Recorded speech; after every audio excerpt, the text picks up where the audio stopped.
Welcome. I want to welcome everyone to the Characteristics of a Leader's Workshop. All right, I hope everyone's having a fantastic day today. It's Halloween for those that celebrate Halloween. I happen to be one that doesn't, but it is what it is. Well, getting right into it here, part 5, we're going to be talking about emotional intelligence. Emotional intelligence.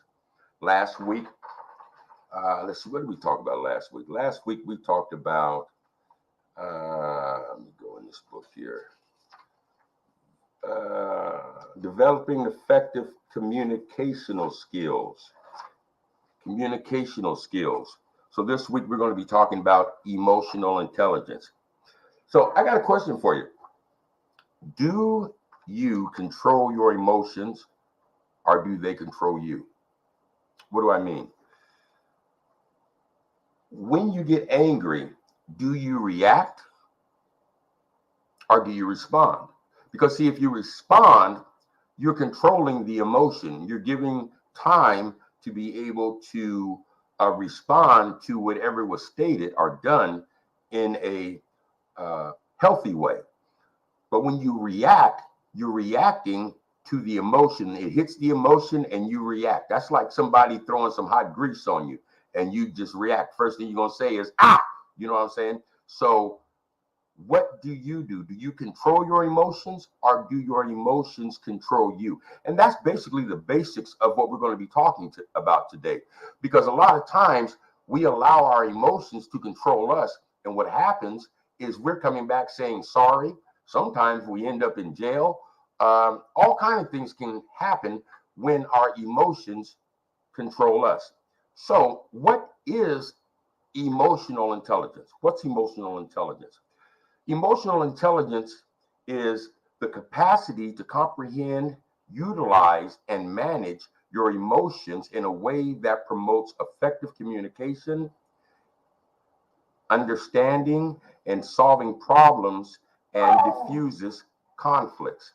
So that's basically what we're going to be talking about today, is emotional intelligence. So now research has shown that emotional intelligence for men are more likely to be successful in their lives if they are moving in emotional intelligence. They're able to be more successful in their lives, in their careers, relationships, and can navigate the challenges of work and life because they're able to maintain and understand their self and their emotions. So emotional intelligence encompasses 4 key areas that we're going to be going over today. It encompasses self-awareness, self-management, social awareness, and relationship management. So these are the things we're going to be looking at today: self-awareness, self-management, social awareness, and relationship management. So going to the book here. All right, let's get there.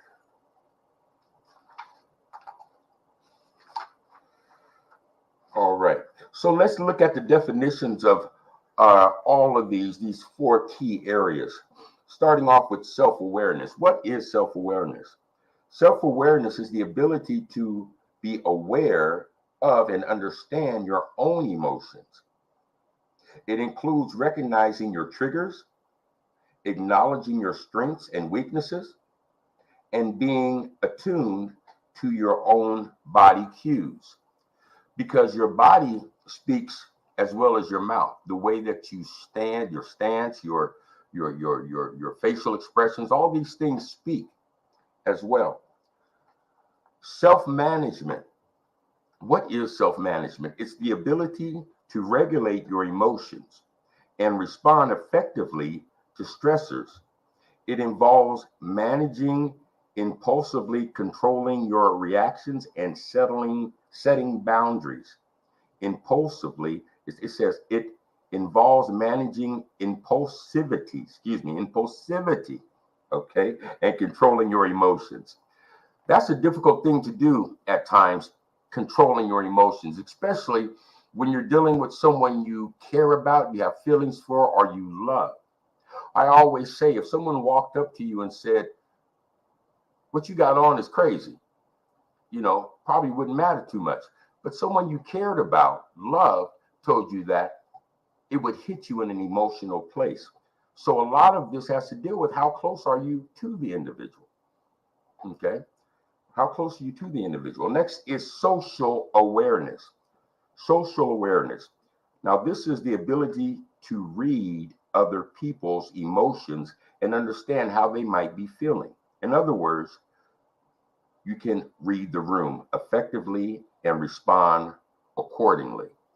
So, for those that are speakers and those that are leaders and have teams and you have team meetings and all these type of things, sometimes you got to take some time and read the room, find out where they're at emotionally. Most people waking up in the morning, they're not trying to hear a speech first thing in the morning. So you got to read the room. Next is relationship management. Okay. Now, relationship management is the ability to manage your interactions with others, including building rapport and resolving conflict. So we're going to take some time and read out the book surrounding this relationship management because it really covers a lot. So in chapter 3, it reads this. It says, when it comes to emotional intelligence, men are often at a disadvantage. From an early age, boys are socialized to suppress their emotions and appear tough. They're told not to cry, to bottle up their feelings, and to always keep a stiff upper lip. As a result, many men grow up without even learning how to deal with their emotions effectively. This can hold them back in their adult years in a number of ways.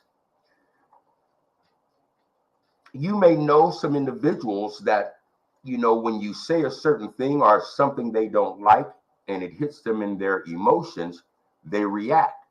They buck up. They kind of bring fear to some people, especially in relationships. When you say something that an individual doesn't want to hear or bringing up something that may hit them in a way, they react instead of respond. They react instead of respond. And in that reaction, it can cause some issues. But knowing how to deal with your emotions, knowing you and knowing the emotions that you carry, knowing that you're a live wire and all these type of things, knowing you would help you be able to have more emotional maturity. Okay. Next paragraph says this. It says, for one, it can make it difficult for them to form strong personal relationships. Why? Because they're reactive. People don't want to be around people that are always reacting to the things that they're saying. They would rather get positive or healthy input based upon what it is that you have spoken to them. It says, without the ability to express emotions or understand the emotions of others, men often find themselves feeling isolated and alone. They may also have trouble at work as they are unable to navigate the complex social dynamics of the workplace. Many, and again, this isn't just for men. It says men, but women too. Women react, okay, just like us men do, okay. But in the workplace, sometimes your supervisor is going to have you come at you sideways or may reprimand you for something that you did or maybe you didn't do. But how are you going to respond to the emotions that they are delivering to you? Are you going to react? Are you going to take some time and respond? It says that if you have struggled with emotional intelligence in the past, there is good news. It is a skill that can be learned. The skill can be learned. With dedication and effort, you can increase your emotional intelligence or your emotional maturity and reach your full potential. As a result, You can become a better husband, father, business professional, and friend. Now, in short, there is hope for those willing to learn and grow. So don't give up. The world needs your leadership. We're in a time right now where we need leaders. We need men to step up and be the leader that they were called to be. So here are some tips to improve your emotional intelligence. Number one, become more self-aware. What do I mean by that? Good question. What I mean is take some time to reflect on your emotions and how they affect your daily life. When you feel yourself getting angry, stressed, or upset, take a step back and try to understand what is causing those emotions. What were you thinking about when you started to feel that way? What happened right before you began to feel that way? Once you have a better understanding of your emotions, you'll be better equipped to manage them. So if you don't know, how are you going to manage? How are you going to manage yourself if you don't know that you have a temper? If someone says something, you just fly off the handle. You go from 0 to 1,000. But if you know this is you and you're wanting to make some changes, take heed, take a breath, step away, count to 10 before you respond. Because those 10 seconds can make a big difference in the workplace of you being fired or going back to work with the information that was given from your boss, or you and your significant other going through a boxing match. It all depends upon how you are going to deal with the emotions that are boiling inside of you. Number two is practice emotional regulations. Practice emotional regulations. And for those that have just come in, we're talking about emotional intelligence, emotional maturity. We have to grow and we have to mature in many different areas. And I think this is one area that's really not talked about, is your emotions. You have to mature in your emotions. The older you get, you should be able to control your emotions. But we're in a time where a lot of men as well as women don't have the control of their emotions, and they're reacting to the things that are said or the things that are done instead of responding. Number two is practice emotional regulations. I just stated that. We're going to go over it again. Practice emotional regulations. Practice makes perfect.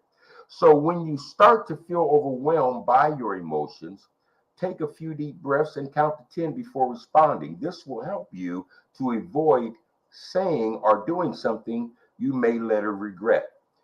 I got tired of saying sorry. I got tired of saying I'm sorry. How many times have you said something to somebody that afterwards, when you calm down, you regret it? Now, the bad thing about that is this: the apology will be accepted, but the words have been spoken and they went into the ear gate and they went up into a file up in the head. So it's not forgotten, but you are forgiven. You're forgiven. It's also important to find healthy ways to deal with your emotions, such as exercise, journaling. That's what I do. I journal. I journal what I feel, what I think, these type of things, because you need to get it out of you. You need to get it out of you. Or talking to a friend works also. Prayer and meditation, I do those two as well, will also prove to be helpful in managing your emotions. The Bible says in Philippians 4, 6, and 7, do not be anxious for anything, but in every situation, by prayer, petition, with thanksgiving, present your request to God, and the peace of God, which transcends all understandings, will guard your heart and your mind in Jesus Christ. So this is something that we need to really take heed of. Don't be anxious to speak. Take some time. Allow the Spirit of God to give you the words to speak so that you're not speaking out of your emotions. Out of your emotions. Number 3, improve your social awareness. Improve your social awareness. What do I mean by that? By paying attention to the nonverbal cues people use when they communicate. We got to realize, we speak with words, but our facial expressions speak, our posture speaks. All these things are speaking at the same time. Have you ever seen someone that said one thing, but their body language did not follow what they were saying? So now you're confused. You don't know whether you should take and listen to what they said or take heed to the body language that they're presenting. So pay attention to the nonverbal cues people use when they're communicating. This includes their body language, tone of voice makes a big difference. And see, me, I have a deep voice, so I gotta talk quietly, because if I talk loud, it sounds like I'm yelling when I'm really not yelling. Okay. This includes facial expressions as well. Reading these cues will help you to better understand how someone is feeling or what they might be thinking. It can also help you to build stronger relationships, as you'll be able to connect with others on a deeper level. Why? Because you're taking the time out not just to listen, but to watch the cues, and body languages are basically nonverbal cues that people use when they are communicating. Number 4, developing your relationship management skills. Developing your relationship management skills. If you find yourself struggling to resolve conflict or build rapport with others, there are a few things you can do to improve your skills. First, try to see things from the other person's perspective. That's key. We are all different. We all see things different. We all look at things different, the whole 9 yards. So sometimes we got to step out of ourselves and put ourselves in the other person's shoes and try to see it from their perspective. Second, be assertive but not aggressive in your communication. Be assertive but not aggressive. Have you ever talked to someone that was aggressive in their conversation? I mean, you feel like, okay, what do I need to get ready for a fight or something? I mean, what's going on here? You know what I mean? So be assertive, but not aggressive in your communication. The Bible says a gentle answer turns away wrath, but a harsh word stirs up anger. I'm quite sure many of us have gone through saying a harsh word and someone shooting back, or vice versa. And third, always try to find common ground. That's the key. Always try to find common ground. It's not about being right or being wrong. Myself, I don't believe there is a right or wrong. There's a lesson to learn in what it is that you may be dealing with. But right or wrong, I don't see that. We see things differently as human beings. We do things differently as human beings. So in that, there may be many different ways of seeing or doing whatever it may be. But try to find that common ground. And third, focus on active listening. Now that's key, especially for me, because I'm one that wants to just blurt in and be disrespectful and not let the person finish what they're saying, but listen to what the person has to say, let them finish, and then respond. And in doing that, if you're listening, not just hearing, but if you're listening, you're giving them your full attention. And they feel that you're hearing everything that they're saying. Now, I got an example out of the Bible. David, King David. The book reads this. It says, David was a shepherd boy who became a king of Israel. He is also known for being a musician, warrior, and psalmist. His story is full of examples of emotional intelligence. For example, when he was on the run from King Saul, he had multiple opportunities to kill Saul, but was able to restrain himself. David saw the bigger picture and knew that if he killed Saul, he would be made king in his place, but the cycle of violence would continue. This act of restraint and empathy for his enemy is an excellent example of emotional intelligence. So, how many of us have enemies, are people that we dislike or maybe dislike us? You know, do we want to cause them harm? Do we want to do things that's going to uh, make their life harder or anything like this? Because in the big picture, looking at the big picture, you see, that's taking time to look at the big picture. But when we react, we're not taking no time to do anything but allow our emotions to control us. And in many scenarios, you know, you got police involved, you got hurt people, you may say some things and see, the thing, words hurt. You can sock me in my mouth, and in a couple of weeks, my mouth will feel okay. But you can say something to me that will stick with me for the rest of my life. So we need to be careful in how we say what we say, so that we don't have to be so concerned about or worried about coming back saying sorry, or something being stored in someone's mind and heart that you love, that hurt them. It says David was also able to manage his emotions and act in a way that served his long-term goal. Now, as a result, he achieved a success that might have eluded him if he had acted impulsively and rashly. That's something. You know, sometimes we could do something and react to something that destroys something that is going to take place in our future. Example, for us men, you could sock somebody, knock them out, they press charges against you, you go to jail, lose your job, all these type of things.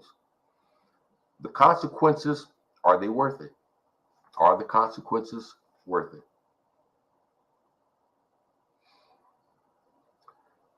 It says here, improving your emotional intelligence can take time and effort, but it is worth it. When you have strong emotional maturity skills, you'll be better equipped to manage your own emotions and navigate the complex social landscape of work and life. What do I mean? At the workplace, in your home, in your community, you're in control of yourself. Either your emotions are controlling you, or you are controlling you. So my question to you is, which one is it? If you seem to be controlling you, that's a great thing. Get more in contact with your emotions, those triggers that hit you in a particular way. If it's not you, I will say, take time out, read this chapter, and get what you can to become a better or more mature emotional person. I've got a couple questions for you guys. Got 5 questions for you. We're going to end with this. 5 questions. First question is this. Which of the 4 key areas, so let's go back to the 4 key areas so you get them. The 4 key areas are awareness, self-management, social awareness, and relationship management. Okay. So, which of the four key areas of emotional intelligence are you strongest in? Which one of those are you strongest in? Okay. Number two, which of the four key areas of emotional intelligence do you need to work on the most? We all need work. We all need work, especially me. All right, number three, think of a time when you were able to effectively manage your emotions. What did you do in that situation? What did you do? How were you able to control your emotions? Now, I'm going to tell you something. A lot of folks in the workplace, oh, they can control their emotions because if they let their emotions go wild, they may lose their job. So sometimes, people know how to bite their tongue, get through whatever's been stated to them, say okay and walk away, and then do whatever they do after the case. But how did you make it through? Number three, think of a time when you, okay, no, I'm sorry. Number four, think of a time when you wish you would have handled your emotions differently. What could you have done differently? Again, going back to what I stated, when you react, you're going to just say the first thing that comes to your mind based upon what's going on within you. First, it hits the head, then it hits the heart, then it comes out the mouth. So, what is it that you did or what is it that you said that you regretted? And what is it that you could have said or done differently to diffuse the situation?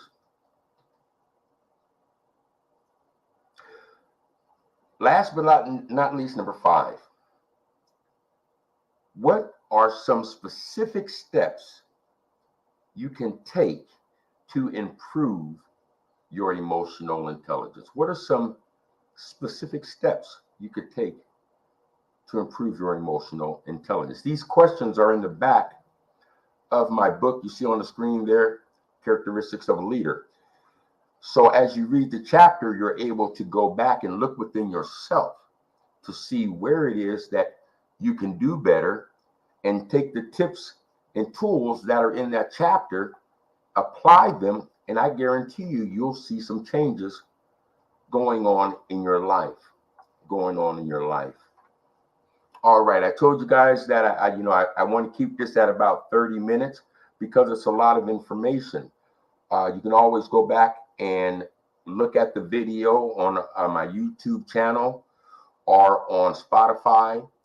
And if you have any questions, you can always just send me an email and I'll be able to get you or answer that question for you.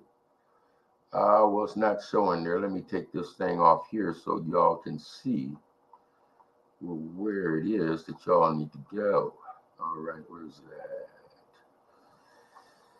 Okay, all right. So I can't get it off. All right. So anyway, so next week we're going to be going over integrity. Integrity is a quality that is highly praised in effective leaders, having a good integrity. So y'all join me next week. And again, take some time, look within yourself, see if you are mature in your emotions, if you can swallow your emotions and respond, not allowing your emotions to control you and become a reactor to everything people say and people do. Y'all have a happy and safe Halloween. For those of you who celebrate Halloween, make sure you check your kids' candy, all that red candy, get rid of that stuff. That stuff ain't good for you. But have a fantastic day, night, and week, and I'll see you back again Tuesday, 6 p.m.